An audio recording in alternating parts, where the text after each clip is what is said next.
And we're back with another episode of Lakers Latest. I'm Gerald Glassford, the host of the Lakers Latest podcast, part of the Fan Arc Network. Please like and subscribe. Subscribe today to get the latest notifications on when we go live on the air with the latest Lakers Latest brought right to you. And speaking of the Fan Arc Network, who uploads these latest Lakers Latest every single time out, go ahead and stop on by the Fan Arc Network on their main channel by going ahead on YouTube, typing in FanArc, and right there is their big hub full of shows featuring a ton of teams you need to check out today. So go ahead and make sure you stop on by the FanArc Network's main channel and make sure you like and subscribe as well. With the Lakers finishing off a great road trip, I'm hoping with a big win over the NBA's worst team in Indianapolis. Man, how the fortunes change and could change again. So please let me know in your comments about Indiana. I mean, we're going in Indiana. You know, it probably will be a win. They're a tanking team. They got the worst record in the NBA as of this recording for later today against the Indiana Pacers. And whatever vernacular you want to use as far as racing vernaculars, you'll see across as far as the NBA sites and all the stories and whatnot later today after the game's decided, and a certain other channel that I know and run. But I will say this, when it comes to the Indiana Pacers, what could have been just one game short of a world championship, but Tyrese Halliburton blows out his Achilles and their fortunes changed for the worse. Or did it? Because yes, while Tyrese Halliburton did get hurt and it did destroy their chances to go ahead and win the title, which they very well may have won, they do go through the process and could win the lottery. They could win the lottery and actually get themselves a Debansa or Peterson and come back even stronger. So I want to know in your thoughts in the comments. Please let me know how big of a rise, because we've seen obviously one of the most dramatic falls ever by a sports team ever, as far as from where they were to where they are now. But how far will they rise back up again next season with a healthy? I mean, we're seeing Jason Tatum, who just suffered weeks before the same injury. He's looking pretty darn good out there for Boston. I'm assuming Tyrese Halliburton with a full summer to work out, get everything back in shape, and at full training camp, he'll come back strong, and he'll come back pretty good, and he'll come back almost as good as new. And alongside a top rookie, whatever that may be, how good do you think this team could be? And Ivica Zubac has been added as well. So how good do you think Indiana will be next season? Please let me know in the comments below. But yeah, just wanted to mention again, Lakers later today facing off against the Indiana Pacers, closing out what hopefully will be a sensational road trip. And of course, I'll have the coverage for you right there on Lakers Latest as far as a recap of the game for you for tomorrow as well. But want to mention some of the talk that's going out there, obviously, as the playoffs coming up. I know Pinty was mad that, as far as the Detroit game and how it was refereed. And I told him that, you better be prepared to see a lot of that physical play in the playoffs. And the Lakers better be prepared for it too, because they're going to see a lot more of it. A lot less is going to be called. And it's going to frustrate us as fans, but we got to go ahead and understand that as the playoffs get deeper and deeper, those calls are going to get tougher and tougher, and we'll see what happens there. But I know Pinty, good man, he'll be able to go ahead and just root his team on like we do right here for the Lakers at Lakers Latest. So wanted to go ahead and mention the MVP talk is the other major talk as well as we close out the season. While most pundits have, of course, SGA, Shai Gilgeous-Alexander from the Oklahoma City Thunder as the leading candidate. Right now, I know that everybody out here watching Lakers Latest think that Luka Doncic should be the MVP. I know he made his case over the last 10 games, especially. The NBA's Western Conference Player of the Week twice, back-to-back in the past 2 weeks.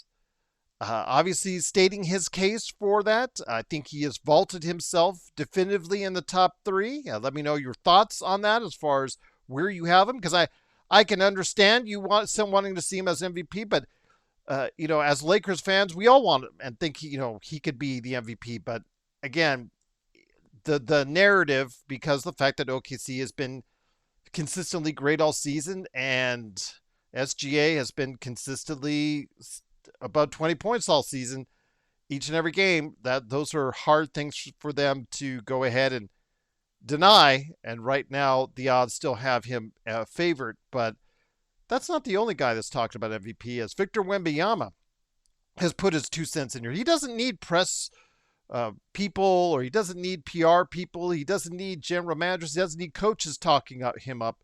He will do it himself. He does it in such a manner where you can't be mad at him, but you just appreciate his confidence in himself and his abilities, because he's saying, after the recent game, that he is the MVP, and he definitively will tell you why. And again, it's a I don't know if you borders on cockiness or whatnot or confidence. I like to see it. I like to see it. He's an elite player. He changes the game every time he comes on the court. He's a defensive player of the year in a runaway. He changes their metrics and the numbers and statistics every time he goes out there on the court. He can do so many different things, from shooting a three-pointer to changing the game with several block shots. He could do literally anything that he wants. And at 7'6", he is doing things no other 7'6" person that's ever done before in the league. So I get it. I understand it. And he has that confidence, and he has a will and a desire to win that you like to see from your elite players. And he will be a great one, barring any injury. And he probably put pressure on San Antonio to make those changes, to get De'Aaron Fox in there, to get this direction where they're headed now, way above what everybody else was expecting. And remember, they've been playing way above virtually everyone's expectations all season long. So he'll be in that mix too, as far as the top three. But yeah, Luka Doncic with the just absolutely fantastic numbers in the past 2 weeks has got to be in strong consideration there. So again, if you want to weigh in for MVP, explain why. Not just, Luka Doncic because he's a Laker. Again, we as fans, there's biases and things. Of course, we want Luka to win the MVP. I'm sure he wants to win the MVP. I know that Pinty out there says and rightly so, wants to win. He wants him to win playoff MVP and a championship victory. Now, he specifically said the Boston Celtics, which is always nice. I just want him to win a championship. I don't care how it happens. Lakers, Larry O'Brien trophy, that's all that matters to me. And I appreciate Pinty's thoughts as well on that. But as far as the regular season MVP, let me know why specifically you would pick Luka Doncic over SGA and over Wemby, given the fact that the Lakers season has seen a little bit of ups and downs comparative to those two teams. Let me know your thoughts in the comments below. We'd love to hear them as well, along with the talk about the Pacers. But I also wanted to go, before we head to the comments, before we head on out, wanted to go ahead and mention Jake LaRavia. I know there was this great expectation on Jake LaRavia when he signed that 2-year deal. And I know a lot of people were saying, who was Jake LaRavia? Who was Jake LaRavia? And then came in, and initially he really gave the Lakers a big boost, whether it was starting or coming off the bench. I know he got at least a couple 20-point games that got plus-point games that really got people excited about what he could do in his future. I can just say, and I said this leading into the season, and I prepped my viewers on my other channel for this. I said, who is Jake LaRavia? Is he the failed draft choice by the Memphis Grizzlies, or the failing draft choice of the Memphis Grizzlies that they thought was not even good enough to fill out the rest of his rookie contract? They didn't even give him the 4th-year option on his, or approve the 4-year option on his rookie contract. They stopped it after 3 years, and then halfway through traded him to Sacramento. I could tell you, because he struggled his first 2 years. You look at the numbers, you look at him out there, it was just not as much as what you would like to see out there. Then last season, he started to blossom. He started to go ahead, and he was shooting 44% with Memphis, and he shot like 38% from three with Sacramento. So combined, that was right around 40% from three. You thought, okay, it's finally kicked in. The kid's finally got it. He's playing okay defense. He's athletic. He could do some things. let's go ahead and take a chance on him. And of course, Rob Pelinka did. He took a chance on him. I noticed something also as well where Austin, if the story goes, Austin Reeves might have had some influence and sway into trying to bring him into the team. And initially, it was very good, and a lot of people were really high on him. I know my friend John Costa, who takes care of Lakers Corner. Big shout out to Lakers Corner, and he had talked about how he was never fully on that train because of what he had seen in the past, and he just said, just be patient, everyone. Just be patient as far as where this will go. And so the turn of the calendar 2026, he's seen less time in the starting lineup. He seems to flourish a little bit better in the starting lineup, but most players do. They do that. But he was brought on to be a bench player to give something off the bench consistently, and we have not seen that from him. So I know that he's had his moments where he still as it gets to play acceptable defense out there. He does give out the effort. I give him that. But his shot has gone awry. He is what at 30%, I believe, as far as what on his 3-point shooting now. It's he's struggling even worse than what he was doing in Memphis. So that could be a big problem going forward. Whether or not you want to think long term of how he's doing. He's at 32%. I want to make sure that no, he's at 32%. So he's right where he was in Memphis.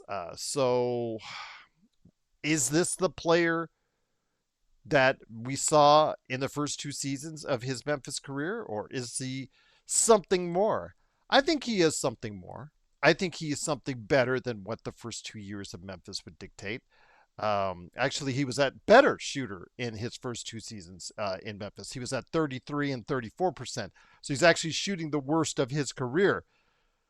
But I still see more from him. He is getting a bigger role here than what he got with Memphis. I do like the fact that they're giving and more trust in him. JJ is trusting him more, but you can't deny the fact that he has struggled quite a bit since the start of the season. So, with that, guys, I want to hear your thoughts. What do you do with Jake LaRavia for the short term and the long term? I think the short term because the Lakers just don't have that many options behind him.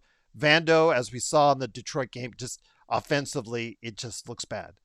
He took a drive from the baseline right to the basket and somehow managed to not even hit the rim on it. It just looks bad. It looks like shades of Cam Reddish with the Lakers, and if you saw Cam Reddish's drives with the Lakers, it wasn't pretty at all. So again, it just Vando again defensively is a good defensive player. So do you bring him in to take some of Jake LaRavia's minutes again? Adu Thiero, he was given a try, and again, I hope that that 2-minute stint in Detroit is not going to be the be all end all as far as JJ saying, you know what, I had enough of Adu Thiero. I certainly hope not. And I hope that he will get more of a look as the season winds up. But I'm not convinced of that. It's a little late to bring in a rookie and acclimate a rookie to the rotation. But Jake LaRavia might be the odd man out when it comes to the 7 or 8 man rotation coming up in the rotation for the playoffs as it gets deeper in the playoffs if the Lakers go that far. So I want to hear your thoughts on Jake LaRavia. Let me know. Right here below. But before we end on out, I just wanted to go ahead and, again, Jake LaRavia, I hope the kid works it out. I hope the kid finds his shot, and I hope the kid actually can contribute greatly to the Lakers' cause this season before we worry about what he may be able to do next season as well. So before we head on out, keep those words coming right there for you. I do want to go ahead and give a big shout out to Pinty. Pinty did ask about why the salary cap for next year was reduced by $1 million for each team. And that was basically because the local revenue for the local markets are coming in less than what was anticipated. So each team is getting their salary cap for next season reduced by $1 million because of that. A lot of that, as I explained, with my friend Caleb Ponce, who covers the OKC Thunder on my other channel. A lot of that has to do with the purchase of the Bally's as far as the fallout from Bally's, aka FanDuel TV, as far as Bally's filing for bankruptcy. That obviously hurt the league. They have a lot of local markets tied to that, so that's not bringing in the kind of revenue they need. But also some antiquated stuff. A lot of people don't realize that there's some antiquated things still on the books, like the fact that in 2026 we still live in areas in the United States where there's markets that are blacked out to watch games, like in different states. Caleb was telling me he in Iowa gets blacked out sometimes from 4 different NBA teams, and he's in Iowa. So, that tells you I get blacked out from Lakers games. So I have to find alternative means as far as to go ahead and watch games sometimes. So again, blackouts are something that was prominent and needed in the 1970s, 80s, whatnot, to bring people live into the ballpark, into the arena, and whatnot. I get it. I understood it then.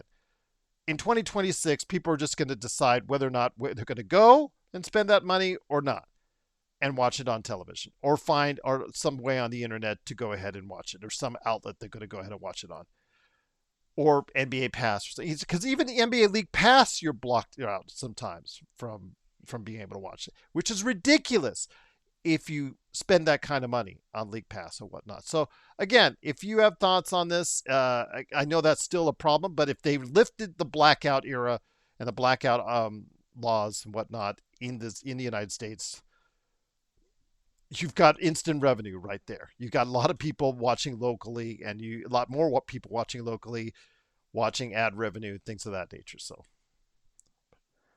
you know, it's not a problem solver, but it does help a lot. So I just wanted to go ahead and let you guys know that. But if you have thoughts on that, please let me know right here down below. But I wanted to thank you so much again for watching, listening. But I wanted to go ahead and get Craig's words last in there. The man, Craig, he said the Pistons are a good young team, athletic basketball team. Yes, they are. I think they've got a bright future. Just get someone alongside Cade, I think, at that level, and I think they could be really dangerous in the years to come. Have to beat those types of teams with brains. Just missed last night. 9 out of 10, I'll take every time. Yep, I would as well. I would pick up Cam Thomas, Craig says. I would pick up him up as well. I was advocating for that. I know Pinty says otherwise because he says he's the worst defender in the NBA. He's not, Pinty. I know you're just exaggerating when you say that.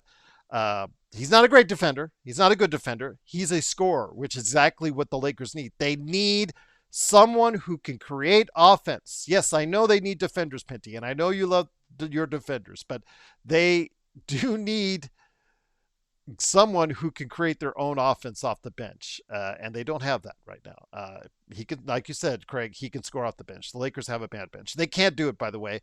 Cam Thomas is no longer eligible for the postseason, so they can't do that anyways. Austin just needs to be substituted when you need a defensive stop. Yes, we're not about egos. It's about winning. So, yes, as Juan Velasquez on my other show, who watches our show on my other channel, he said the exact same thing you're saying, Craig, that they should have substituted for Vando or someone else that could maybe defend Dennis Jenkins a little bit better. Adu needs more than 2 minutes to shake off the nerves. I agree. He should have gotten a 5 to 6 minutes to see what you have. Give him 3 games. Yeah, especially now, Craig. Give him the 3 games against bad teams and see what you got. I couldn't agree with you more. And I'm sure Pinty somewhere would say the same thing about Adu as well. Just give him a chance in the next 3 games. You're playing bad teams. Make it worth the kid's while. See what he can do.